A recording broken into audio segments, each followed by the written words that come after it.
Ukanti ke abantu baphefumle kwikhasi lethu lika WhatsApp ngelinqaku.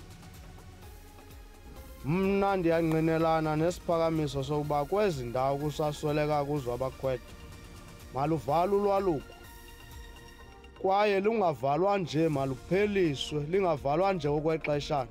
Akukwazeki kaloku ukuvalwa usiko lokweluka.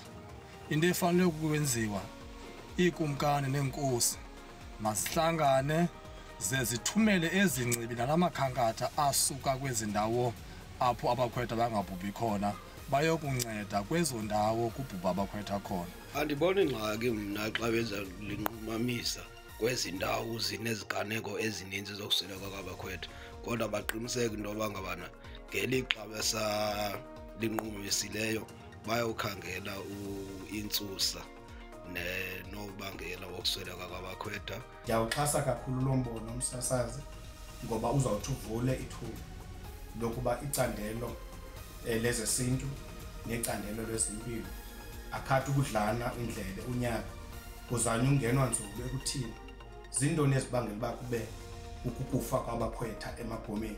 Msasazi, noba yintoni na eyenziwayo ezawuthi ibe sisisombululo ekufeni kwabantwana ethontweni makuqhutywe yenziwe, bayeke le nto yonquzulwano ngoba ndiyeva nendlu yenkosi ephondweni iyakhalaza uba akunxibelelwananga nabo xa kuthathwa esi sigqibo.